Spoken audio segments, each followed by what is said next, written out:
Alright, hey guys, it's Cruise Shoot Drive again, and today we're just going to talk about another Yu-Gi-Oh deck that is mainly centered around just having fun with the game and not necessarily about practicality or relevance in the current meta. So this deck is a deck I call Spell Counter OTK, or rather we can call it a Tempest Magician Engine.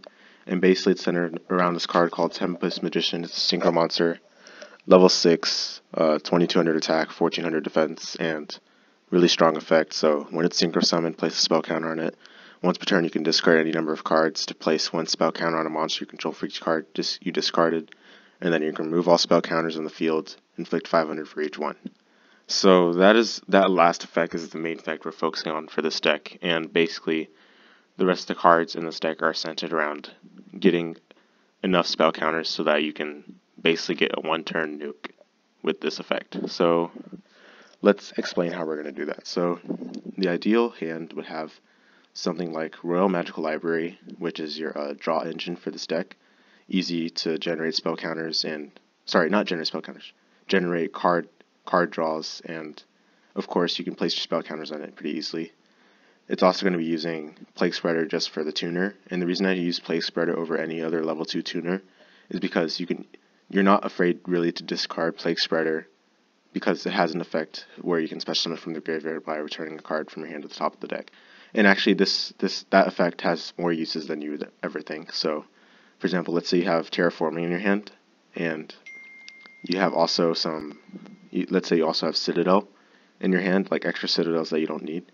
And you're not able to activate Terraforming because you have all the Citadels in your hand or on the field, but then you can use Plague Spreader's effect to send a Citadel back to the top of your deck, and then special Plague Spreader, and then use that Terraforming to add Citadel back to your hand. So that's like an extra spell counter, which can be really helpful. It may seem pretty trivial, but it's actually more helpful than you think. The extra spell counter can make a difference. I mean, after all, each spell counter you generate is 500 damage. So let's go over some other specific cards. So Royal Magical Library, obviously, your draw engine. You need to make sure you get it at some point in the deck, or sorry, you draw it at some point from your deck. Otherwise, you might be stuck a lot of times when you're trying to fulfill your combos. Magical Exemplar is just for like if you discard Royal Magical Library, then you can use Magical Exemplar to special it back, because each time you activate a spell, it gets 2 spell counters. And plus, 2 spell counters is really free in terms of how much damage you can get using Tempest Magician, so it's a nice card to run. And then Summoner Monk just to get Royal Magical Library quicker. And yeah, at one point I was running 2, but I just think 1 Summoner Monk is okay, really. You don't really need Summoner Monk, to be honest. And I have one in my side deck just in case I feel like I want to try out 2 again. But so far in the test I've done, 1 seems good enough.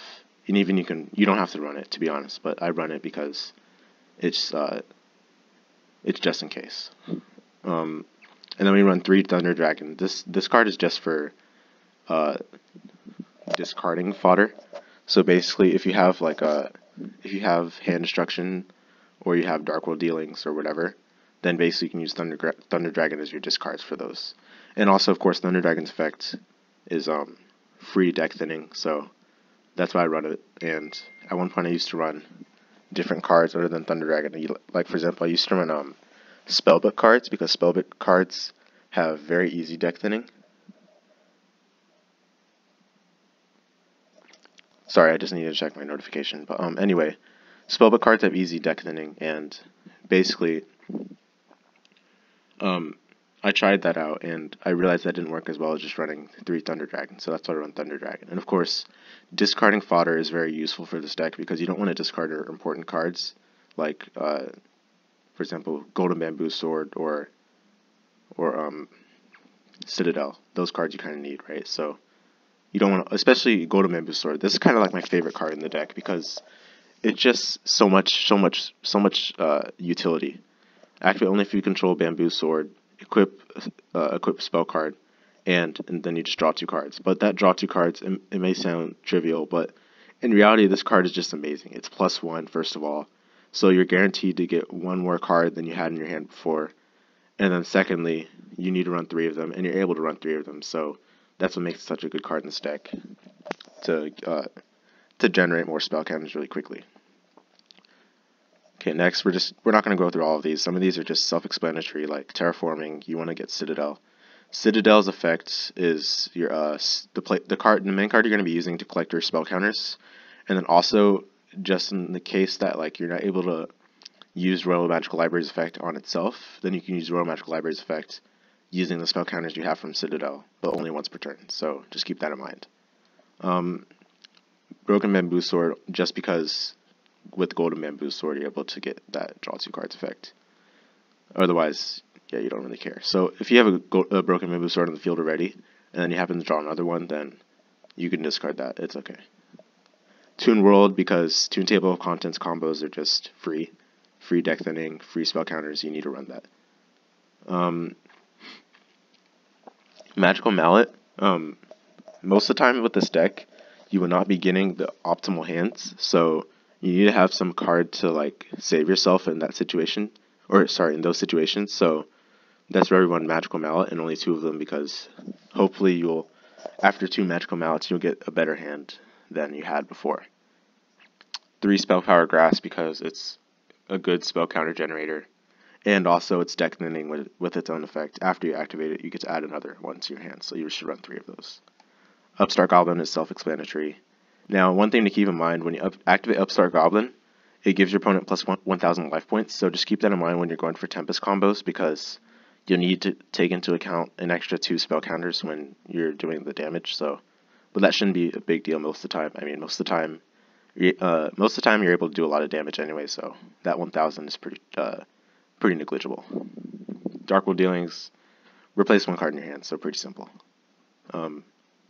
Into the Void, you need to run it because it's basically replacing a card. It's basically replacing Into the Void with another card in your hand, and you don't really care about the second effect where you discard all cards in your hand, because most of the time you're just going to set all the spell cards that you want to keep, and then the rest you just discard them. Plus, if you do need to discard, or if you activate Into the Void, you know for sure you're going to not have cards in your hand at the end of your turn, so that helps out for Magical Explosion. And Magical Explosion is just kind of your backup nuke card. If you're not able to get enough damage with Tempest Magician for some reason, I don't know how that would happen, but it happens sometimes. You're not always able to get the optimal game with this deck, so Magical Explosion can kind of be a leash in the end for getting that damage. And then finally, Hand Destruction. I run only 1 because really this card's not that good, but because of Thunder Dragon, I've been running it, and it's been working pretty well, because otherwise, without Thunder Dragon, really, Hand Destruction is pretty bad. It's pretty useless because it's -1, and plus, sending 2 cards from your hand to the graveyard first before you draw can be very risky most of the time, because you don't know what you're going to get.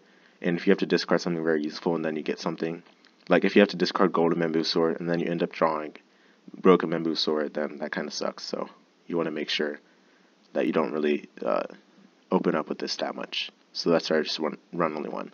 And I have 1-sided here because I used to run 2, but then I realized that that's not good. So just run 1. And that's it for the main deck. And the extra deck is pretty simple. It's pretty self-explanatory.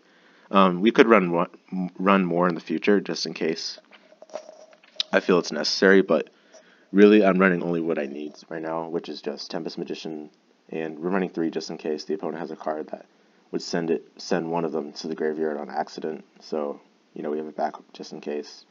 Brionic, just in case your opponent has some cards like let's say Bottomless or Warning, which can thwart your combo, and most decks do that, right? But in theory, you should be going first and try to do all that you can on the first turn so that they won't have a chance to do that. But just in case, you can go for Brionic. And of course, the only way to go for Brionic and Tempest in the same game, with our running 1 Plague Spreader, is if you have to. That means you'd have to normal summon Plague Spreader at one point in the game, which can take up a normal summon if you wanted to go for a card, for example, Magical Exemplar or whatever you have.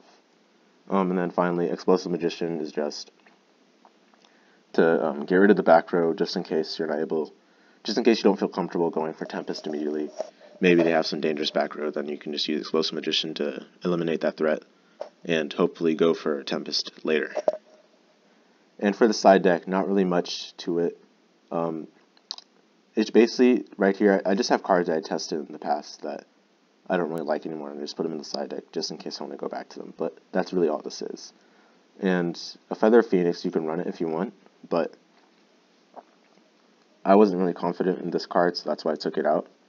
But it's not that bad. To be honest, it's not that bad. So you can run it if you want. Magical Stone Excavation, I used to run 2 of this card, and that's also really bad for the same reason why Hand Destruction is really bad, because you're just really minus. And at that point, if you're trying to get back a spell, it must be really important. It must be like Golden Bamboo Sword, otherwise it's not really worth it. Hand Destruction I already explained. Pitchback Power Stone. I was doing some testing this earlier, and I found out, I mean, it's a decent card, but the problem is it just takes too much time. I mean, it's a trap card. You have to activate it later, and by that time, your opponent's probably going to kill you, pretty much. This deck's not fast enough to handle that. So, yeah, Pitchback Power Stone, you probably don't want to run it, but if it happens to be that you're facing a deck that matches your pace, or you're facing another burn deck, then just slide this in, because this will help you pull off your combos better. And Royal Decree, just in case you feel like you have no space to pull off your combos, or pull off your nuke with Tempest Magician, then you just run Royal Decree to make sure their trap cards will not get in the way. And to be honest, that's about it. My next video will have a few example games to show you how this combo is pulled off. But other than that, thanks for watching, and I hope you stay tuned for the next one.